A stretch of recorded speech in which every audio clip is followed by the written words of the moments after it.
Hi everyone, I'm Ishita Khanna, a fashion and lifestyle YouTube creator, and I have recently stepped into the NFT space because let's be honest, it is the future.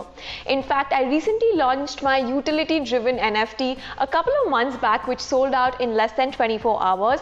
However, I realized that not a lot of people in general have enough knowledge about this space. They do have a lot of questions, but not all the answers, which is why I've joined hands with DCX Learn to bring to you guys this course on NFTs that's hopefully going to answer all your questions and cover all the basics for you. NFT stands for non-fungible token, but what does it actually mean?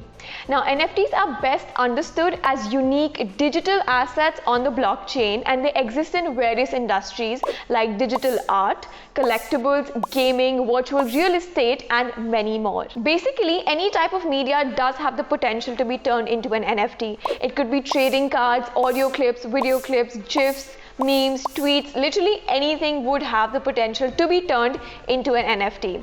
Once tokenized, these assets can easily be bought, sold, and traded using cryptocurrencies. Now, when I say they are non-fungible, it basically means they are not interchangeable. Let's understand this with an example.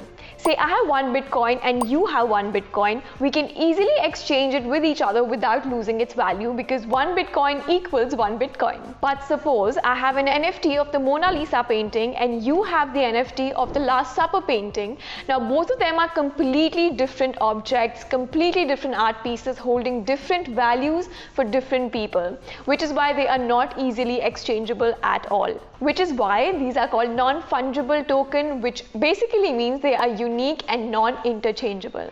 But there are many questions that I'm sure a lot of people will still have, such as why can I not just download the image from the internet by right-clicking, saving image as, and calling it my own instead of paying $1 million for that NFT? Now, the answer to that is that you may be able to download that artwork, but you cannot call it your own since you do not hold the ownership rights of it, which basically comes with the NFT when you buy it. It is basically like a modern day painting collection. You can probably download it from the internet 100 times, but you will still not be the owner of it if you don't have the NFT. Now, before I move on to the next segment, I have a fun fact for you guys. Do you know the most expensive NFT sold was Beepers Everyday for $69 million, which is 503 crores in Indian rupees. Can you imagine? Now, let's talk about where you can buy and sell these NFTs.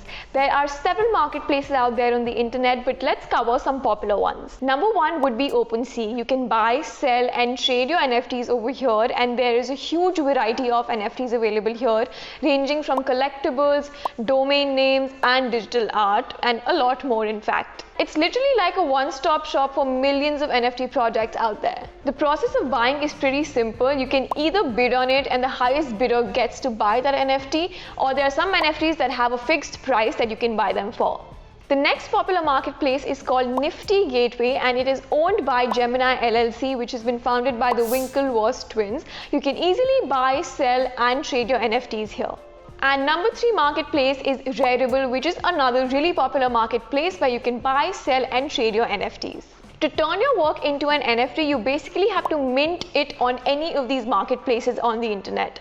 To do that, you have to upload your art over there, fill a form, mention the listing price, and all other data and properties related to your artwork. The platform then goes ahead and creates the token on a blockchain for you. It could be Ethereum blockchain, or it could also be any other blockchain depending on what the marketplace is based on. Similar to other cryptocurrencies, even NFTs can be transferred between wallets. I have another fun fact for you guys. Amitabh Bachchan became the first Bollywood star to actually step into the NFT space and come out with his own NFT collection. Now, let's talk about what all can be converted into NFTs. Like I said, almost everything does have the potential to be an NFT, but let me tell you some popular ones.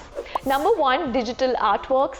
Number 2, collectibles such as trading cards or Pokemon cards. In fact, can you tell me in the comments down below that one YouTuber who recently sold his collectibles as NFTs? If you find out, make sure to comment down below. Number 3, tweets. Number 4, domain names, and also game items. I mean, imagine owning a gun skin from your PUBG game and you are the sole owner of it and no one can take that away from you. Wouldn't that be super cool? Jate, let me tell you one more fun fact. Jack Dorsey sold his first tweet, which was actually the first ever tweet on Twitter, for... Wait, I'm not going to complete that for you.